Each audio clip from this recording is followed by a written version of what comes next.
From the great halls of their house, there are assembled three who hope to one day be the world's greatest driving heroes. Created from the cosmic legends of the universe comes our team captain, the Vision, Bill Fisher. Their soon-to-be Wonder Woman, Vicki Fisher. Our Captain Marvel and head flight trainee, Jennifer Skripchuk. And our Batman, the master of tools, gadgets, and all things mechanical, our mild-mannered soon-to-be billionaire, Alan Danvers. Their mission, to fight injustice, share what is right and wrong, to get you out of your house and come out racing with them, and serve all mankind. They are the Garage Heroes in Training Team. Dominating with Dawson. Ben Dawson, I need some Ben Dawson. Guess what? I have that covered. You got here tonight. Yeah. You have Ben Dawson to spare? Sure. You know, there's my dad says I'm all ass, so if y'all want some of that, welcome to it. I don't know if that's the part that I want to talk to right now, but well, you know, according to him, that's all there is. So you're welcome to a full serving. According to Vicki, that's where I talk mostly from. So okay, we may have something in common. So here we go. Ladies, are you participating in this week's affair? Yes, we are. Yes, we are. We've got two, count them, two of the pretty females of the Garage Heroes and Training Team. All right, very well. So this question comes to us courtesy of two different former podcasts. Well, actually, three different former podcast guests. I was listening to the Track Walking podcast. Excellent podcast. We had Scott, the host, on, and he was interviewing Paul Gerrard, which we also had on. And then I added in some Ross Bentley stuff later. So we'll get there. But what happened was in the last 20 minutes of the episode where Paul Gerrard was on, they started talking about the friction circle or the limit not being defined strictly as a fixed point. Like this is not the limit. The limit is flexible and it can be influenced by many, many things. Among them, we'll talk about most of them, but it's not you driving at the limit. It's not like what we would think of the fictional speed limit that they have on these highways. It's fiction. It's not the limit because I obviously can go faster than that. I mean, it's proven it every day. Right, but also with the limit being something that can be sort of on a spectrum, affected by many different things. It's smart to be thinking of it not as here's the limit, this is what it is, this is what it always is, or I'm going to go buy this limit off the shelf and it's always the same thing. It's good to not get locked into a concept of what, hey, I'm at the limit and doing it exactly right. I'm only saying that because I've been there on that plateau before. Thinking like I'm at the limit. Some people do that. So ladies, let's start with you first. When you say I'm driving, or when you think I'm driving at the limit, what comes to your mind when thinking about it as a concept? Ooh, I got chin scratching. Jennifer, do you want to go first? Well, she's on mute, so she can't go first. Yeah. Oh, now she There's can. a lot of background noise over here. That's why I've okay. But I'm thinking about this. So hold on. What does it mean when I'm driving at the limit? I mean, it's hard to put in words. For sure. That's why we're talking about it. Like it's just it's just a feeling like you. Well, let me take some pressure away. Vicki's original definition of being at the limit was, and I believe this is pretty close to a quote, it's when just a little bit of pee comes out when I'm going around a turn. And that I was going to say, like that's accurate. Like, but I like this sort of fear or anxiety or just a little bit of, like, oh shit. Yeah. Yeah, you're definitely holding on to that horse. Right, yeah. But do you mean it could be in the context of, again, I'm probably overthinking this, it's the context of the car's limit or your own personal limit or both? So that's good.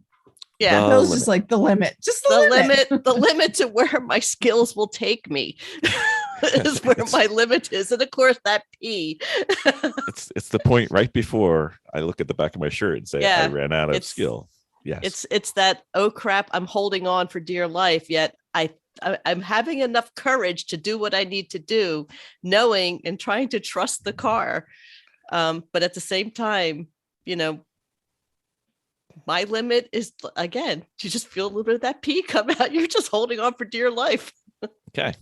So besides having any covers for my seats now, Ben, would you care to refine this perhaps and expand upon the concept a bit?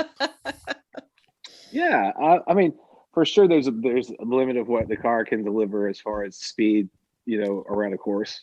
So that's one limit, just how fast can I do this and how much speed can I carry around the course. There's also driver limitations. Also, just as you learn and get better and have a bigger and bigger context and toolboxes of ways to react to certain situations as they come up, or also to be a bigger set of context to know what to expect in different driving situations. You'll have a higher limit of things you can do in the car than a green HPDE student would have, for instance. So there are definitely driver and car limitations, and you may be limited by things like a track condition. If somebody oils the track down, you're not going to be able to go through that corner as quickly. If they oil down one corner at the track and then pull off after they blow their engine, that track's not going to have as much grip as it did before that person dumped all their fluids on there. Or also, if it's raining, that's going to change your car's limits and your own limitations with what you can get away with. I think if I had to distill, if somebody said, Ben, tell me just one thing about what is the limit when it comes to track or car, I guess high performance driving or racing or track driving. If I had to boil it down to one kernel, it's the limit is using every available amount of grip that the tire can put down to the track. If you're using all the available grip that the car has, nothing left before you're into a slide, then you're at the limit. Okay. Is that do we agree upon that, ladies? Can we? Mm-hmm. Okay. So, but I do want to add into it that are you peeing again? Going into this, it is amazing how much education it takes to actually drive. It's more than just getting in a car and going fast. There's a lot more to it. And I think so. It's easy to confuse when people step in. It's like, oh, just go in and go fast. Well, there's a lot to it, and I'm still learning. To get to the limit. Okay, so let's pretend we're gonna pick one track, one turn. Okay, so I don't care which one. Something you guys are comfortable with.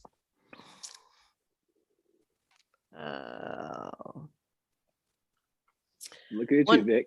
One track, one turn. I would have to say NJMP turn 1.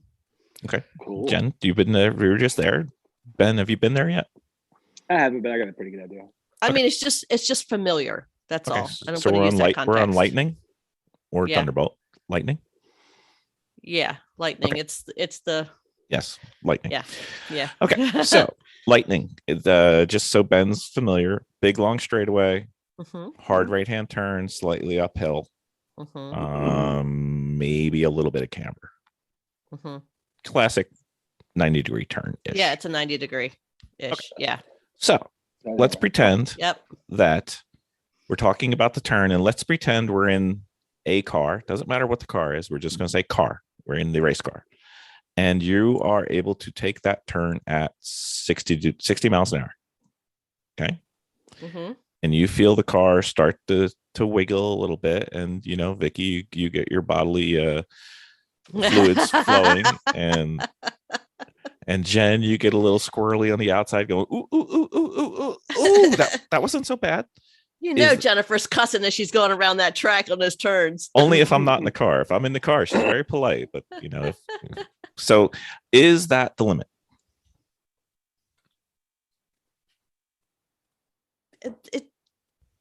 See, this is one of those open questions. Is it the limit? I don't.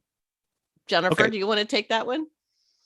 I guess, yeah, like, sure. Okay. So does it change throughout the day? Yes. Yes. Okay. Towards the afternoon, it's usually a little lower if it's hot, right? A little lower speed.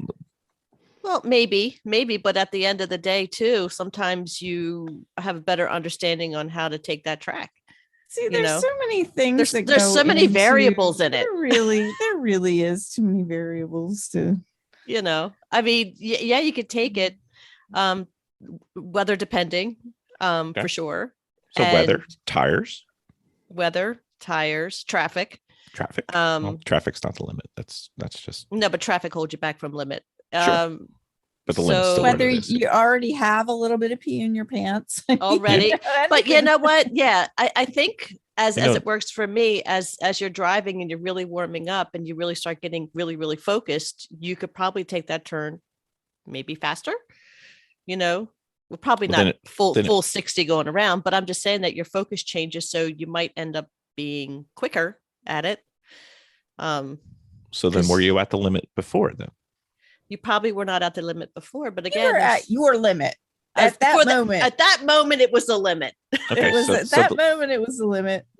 so the limit's got a point in time and a point in the car and a point in your tires and a point in the weather and a point in the But traction.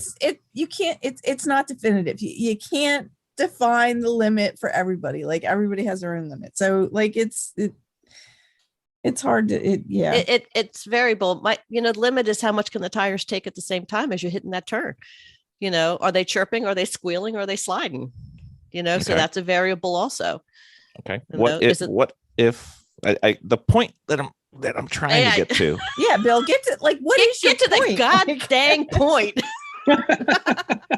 I love the questions where I know what the answer is I want and I can't get there. But anyway, Drive know. that bus. Drive that bus, Bill. all right. So the point in this conversation was that the driver can influence what the limit of the car is. So let's pretend that we're on the right-hand turn. It's 60 miles an hour.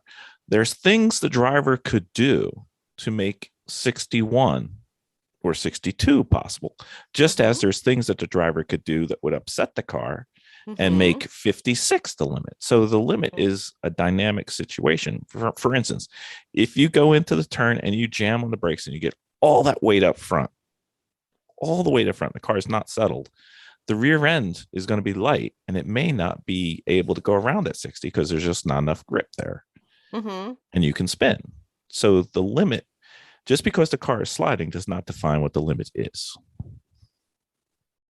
okay. Does that make sense? Yes. Yeah, it may be not the limit for the car, but it might be the limit for the driver because obviously That's a if skill they're sliding- thing. right? Right. And we're Yeah. trying to work on driver skill Right. Right. and thinking about the ways that the driver skill and driver techniques can influence the limit. Does that make sense to you, Ben? Or am I walking somewhere you're like, I don't know He's where you're going broad there? again. Ben's already checked out. Like that was just like, Ben's like, I'm on the next turn. You Over bitches are there, back there like, going around at flipping 60. his I'm at 65. fingernails, like I I'm looking over at Ben. He's got dolphins between his ears right now. They have dolphin noises. No, Bill, I think I grasp what you're meaning. You're saying that you could be all out of shape and out of control, but trying to make the car do the wrong thing. So you're finding the wrong limit. You're finding that a part of limit, what but you're it's saying? not the limit. Yeah, you're right? You're finding the bad limit. Yeah. But also what he's saying is if you kind of have a median limit established at 60 miles an hour around that turn, maybe the assumption is you're just driving down the middle of the track or something. And there could be something you're going to do like, taking better advantage of your turn in point, your apex and your track out point to maybe be able to carry more speed through there. Maybe that's part of where we're going. I haven't heard the podcast episode that was referenced to, and I think it was strongly encouraged in the chat. But it sounds to me like that we're talking about the limit not being a static thing, and it can also be driver dependent, car dependent, condition dependent, and you can find So wrong many kind of limits. variables. Right. And agree that there's tons of variables, but what I think we're trying to do, especially at the levels that we're all at, and even Ben, is trying to figure out how I can increase the limit. Not go airborne for Ben. Well, yeah, I mean, he doesn't do his Dukes of Hazzard. Dukes of Hazzard on the track. Yeah, try to keep Fred Lobster impending doom away, but we should be trying to, and the way you get stuck in a plateau is just keep doing the same thing over and over and over and over and over and over and over. Mhm. Right. You should be trying to explore, hey, what if I came in what if I broke just a little earlier, but not quite as hard? And I came off a little earlier, so I didn't slow down. So my speed is now 61 as I go to turn in, or something like that. And or maybe to converse, you could do it a little bit later. And there's things you can do, because a neutral car balanced with all four wheels feeling the same pressure is going to have the maximum amount of traction grip that you can have. Sure. So if I'm in a track weekend, I'm going to do everything I can do to keep trying to improve my way around this section of the track or this turn. I'm going to do everything I can with my driving to find advantage. So finding your limit is, hey, how many different ways can I pile on advantage after advantage to my approach to get me faster and faster? But then again, you might find a way where you're like, oh man, I know if I could get the car to just do this, I'd be even faster than all the things I've learned. So another thing that can come into play too, if you're a driver trying to influence your limit, it could be back in the pits between sessions, right? Mm-hmm. Mm-hmm. The other thing I wanted to bring up, though, ladies, is you guys are starting to become fans of the Apex Pro. Yeah, that's not good. And they have that little number for the lap, which says how much. It's kind of a score for how much of the grip you're using. This is going to be one of the ways where you can improve that number, increase that number, which will decrease your lap times.